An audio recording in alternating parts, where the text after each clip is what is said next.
आज जिस घटना के बारे में मैं आपको बताने जा रहा हूँ, वो सिर्फ एक हत्या की कहानी नहीं है। ये कहानी है विश्वास के टूटने की, प्यार और जुनून की, और एक ऐसे धोखे की जिसने एक हंसता खेलता घर उजाड़ दिया। एक नई शादी, नए सपने और नई शुरुआत, लेकिन 3 महीने के अंदर ही सब कुछ खत्म हो गया। लेकिन जब इस केस की सच्चाई सामने आई, तब हर कोई सन्न रह गया, क्योंकि जिस बहू को घर में बेटी का दर्जा दिया गया, उसी ने अपने पति की हत्या की साजिश रच दी थी। Let's begin with Ganganagar honeymoon murder case.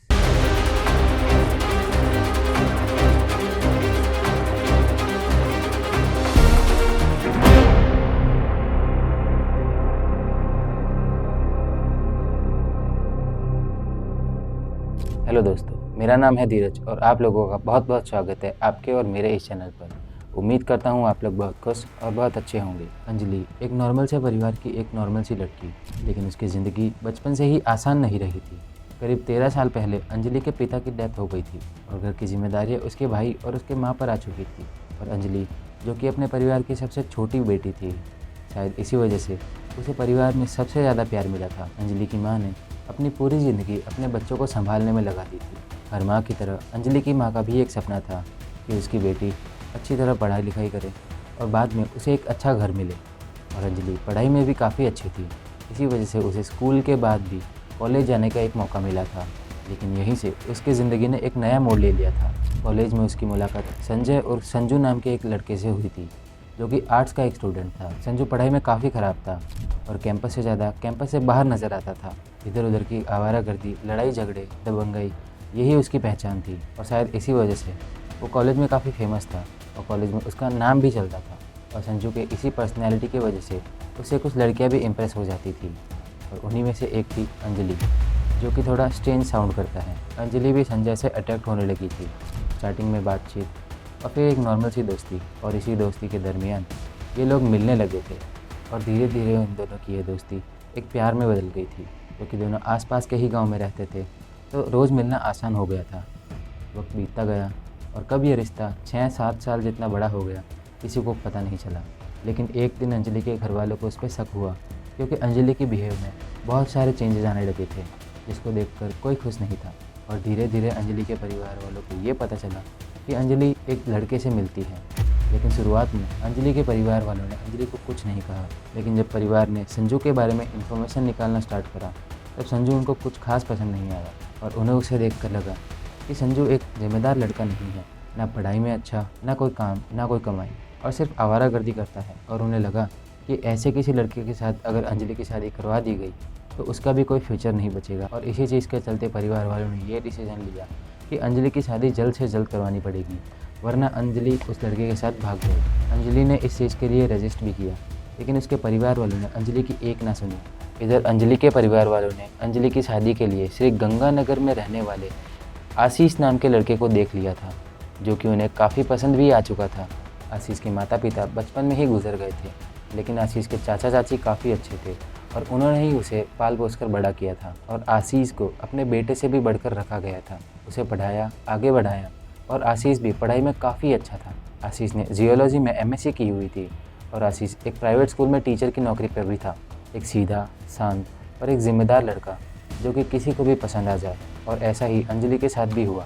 ये सब देखकर अंजलि के परिवार वालों ने अंजलि की शादी आशीष के साथ फिक्स कर दी थी, जो कि अंजलि की मर्जी के बिना हो रही थी। और 30 अक्टूबर 2025 को उन दोनों की शादी करा दी गई।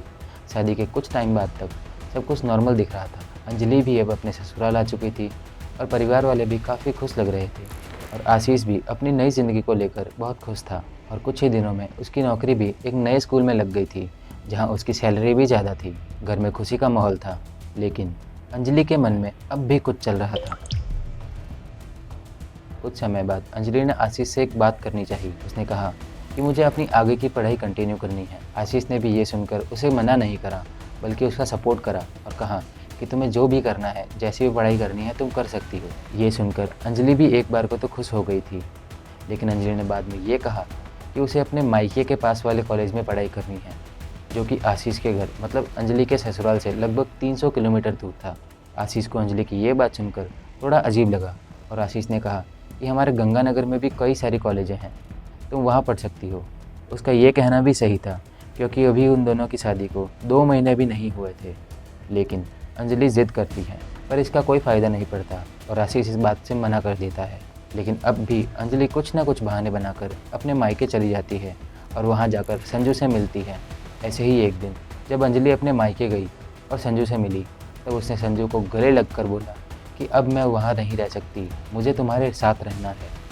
मुझे वहाँ घुटन महसूस होती है और अभी मैं जिस जगह रह रही हूँ वो मेरे लिए बिल्कुल सही नहीं है, मुझे तुम्हारे साथ ही रहना है। ये सुनकर संजू भी इमोशनल हो गया और उसने अंजलि से कहा कि जब तक आशीष जिंदा है तब तक हम एक नहीं हो सकते। बाद में संजू ने कहा हमें आशीष को रास्ते से हटाना पड़ेगा और इस बारे में प्लानिंग करी गई कि कब और कैसे आशीष को मारना है। उसने अंजलि से कहा कि तुम बस आशीष को किसी न किसी बहाने से एक सुनसान जगह पर लेके आ जाना, बाकी का काम मैं खुद कर लूँगा। उसके एग्जैक्ट वर्ड्स थे, वहाँ मैं अपने दोस्तों के साथ आऊँगा और आशीष को मार दूँगा और पूछते टाइम तुम ये कह देना कि कुछ चोर लूट मार के इरादे से आए थे और उन्हीं ने ये सब करा है। और अब अंजलि भी उसकी इस बात के लिए मान गई थी। अब अंजलि वापस अपने ससुराल गंगानगर आ गई और इस बार उसका बिहेवियर परिवार वालों को थोड़ा बदला बदला सा लगा। इनफैक्ट वो काफ़ी अच्छी हो गई थी।